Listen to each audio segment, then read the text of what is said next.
L-istorja tal-BWSC, storja ta' skandli kbar u ħmieġ ambjentali, se titbiddel għal storja b'impjant nadif imħaddem bil-gass id-Delimara Glass Plant 3.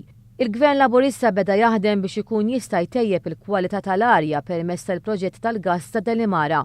Il-Gvern ħareġ sejħa ta' espressjoni ta' interess għal Power Purchase and Gas Supply Agreement wara proċess kompetittiv intażel il-Konsorzju tal-Elettrogas Malta li jinkorpora fih kumpaniji magħrufa sew internazzjonalment bħal Siemens kif ukoll shareholdings lokali. Il-Gvern preċedenti għamel minn kollox biex iżomm dal-fuel f'pajjiżna. Wasal li f'nofs proċess ta' xirja tal-Power Station famuża tal-BWSC. Wasal li dil-Power Station prattikament biex ikun jista' jħaddimha b'dal-fuel maħmuġ biddel il-liġi ambjentali b'tali mod li dil-Power Station il-ġdida tkun tista' tilħaq dak il-miri. U hekk ġara, bidlu l-miri ambjentali, bidlu l-goalpost biex il-Power Station il-ġdida avolja tħammeċ. Tkun li għamlu l-Gvern Nazzjonalista tkun tista' tilħaq il-miri ambjentali. Saru studju mill-MEPA biex dawn jassiguraw l-ewwel qabel kollox li s-sigurtà tkun ta' priorità. Minn dawn l-istudji jirriżulta fost l-oħrajn li l-kwalità tal-arja se titjib b'mod drastiku fejn l-emissjonijiet mistennija jonqsu b'50% waqt li trab fl-arja se jkun qiegħed jonqos madwar 90%. Bil-Power Station li qed nipproponu aħna tal-gass li għaddej il-proġett on track fejn għandna konsorzju mill-aqwa għandna kumpanija Siemens, kumpanija Ġermaniża l-ikbar kumpanija tal-enġinerija fl-Ewropa li qed tmexxi l-proġett bl-iktar teknoloġija avvanzata li inadifa biex ngħid hekk, se nkunu qegħdin f'pożizzjoni li l-emissjonijiet naqtawhom biktar minn nofs. U it-trab li joħroġ mill-Power Station se jinqata' bil-kbir fenomenali, ġifieri il-kwalità tal-arja se tittejjeb b'mod fenomenali. Il-Ministru qal bħala pjan ta' kontingenza se jintuża l-gas oil u għażiet jgħid li sal-2015 il-heavy fuel oil mhux se jibqa' jintuża aktar.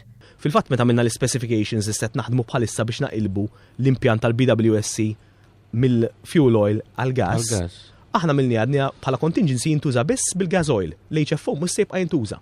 Ġifieri fil-futur, ġifieri għamilni ċara, ġifieri mill-2015 il-qudiem il-fuel oil mhux se jintuża u Malta l-ġenerazzjoni tal-elettriku. Fl-aħħar ġimgħat sar ismieħ pubbliku quddiem il-MEPA fejn ġew ippreżentati l-konklużjonijiet ta' dawn l-istudji. Il-proposta mresqa għal proġett tal-impjant tal-ġenerazzjoni tal-elettriku bil-gass hija dik ta' floating storage unit u regasification unit fuq l-art. Dan ifisser li l-ħażna tal-gass f'forma likwida ser tkun qed tinżamm fuq vapur li jinstab sorġut fil-port ta' Marsa Xlokk waqt li rigassifikazzjoni tal-LNG issir fuq l-art. Aħna issa dis-stage kull meta ngħid il-poplu huwa nistennew joħorġu dar-rapporti. Jien ma nafx fihom dar-rapporti, però nista' ngħidlek li ikun x'ikun il-konklużjoni tal-OHSA aħna se noqogħdu fuqha għax safety is paramount hija l-iktar ħaġa importanti. Min barra li s-sigurtà se tingħata priorità, dan il-proġett huwa meħtieġ għaliex mhux biss se jkun qiegħed jgħin biex jorsu l-kontijiet tal-familji Maltin u Għawċin, iżda se jkun qed joffri ambjent aħjar u arja aktar nadifa. Dan differenza mill-gvern preċedenti li biddel il-liġi ambjentali biex imur għal żejt li jniġġess il-heavy fuel oil u li ma kellu l-ebda pjan alternattiv. Hawnhekk nixtieq inserraħ ras in-nies ta' Marsa Xlokk, nixtieq inserraħ ras in-nies ukoll ta' Birżebbuġa li da se jkun a very safe project.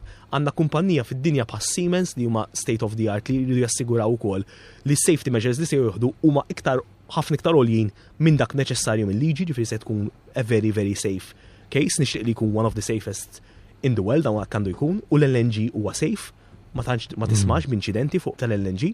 Il-gass magħruf bħala LNG huwa differenti mill-gass li jintuża fid-djar fiċ-ċilindri magħrufa bħala LPG. Fil-fatt il-gass li se jintuża f'dan il-proġett huwa meqjus bħala iktar sigur minn dan tal-aħħar.